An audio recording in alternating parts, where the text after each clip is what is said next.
தவக்காலத்தை முன்னிட்டு நமது பக்தி முயற்சியின் ஒரு பாகமாக தினம் ஒரு திருப்பாடல்.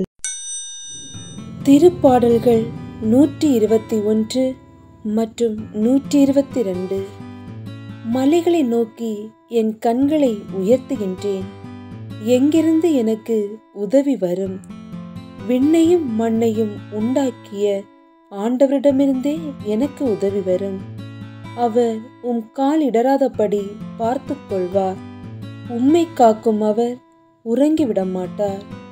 இதோ, இஸ்ரேலை காக்கின்றவர் கண்ணயர்வதும் இல்லை, உறங்குவதும் இல்லை. ஆண்டவரே உம்மை காக்கின்றார்.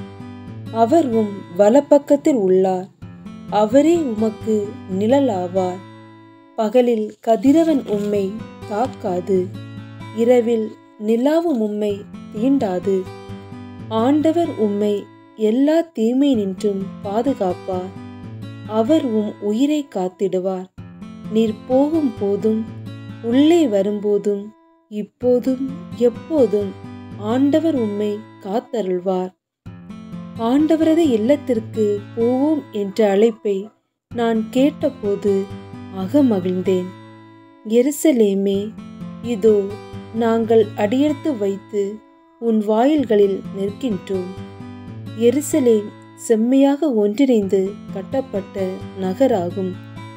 ஆண்டவரின் திருக்குலத்தார் அங்கே செல்கின்றனர். இஸ்ரேல் மக்களுக்கு இட்ட கட்டளைகளுக்கிணங்க ஆண்டவரது பெயருக்கு அவர்கள் நன்றி செலுத்த செல்வார்கள். அங்கே நீதி வழங்க அரியணைகள் இருக்கின்றன. அவை தாவீது வீட்டாரின் அரியணைகள். எருசலேமில் சமாதானம் நிலைத்திருக்கும்படி வேண்டிக் கொள்ளுங்கள். உன்னை விரும்புவோர் வளமுடன் வாழ்வார்களாக. உன் கோட்டைக்குள் அமைதி நிலவுவதாக. உன் மாளிகையில் நல்வாழ்வு இருப்பதாக. உன்னுள் சமாதானம் நிலவுவதாக என்று நான் என் சகோதரர் சார்பிலும் என் நண்பர் சார்பிலும் உன்னை வாழ்த்துகின்றேன். நம் கடவுளாகிய ஆண்டவரின் இல்லம் இங்கே இருப்பதால் உன்னில் நலம் பெருகும்படி நான் மன்றாடுகின்றேன்.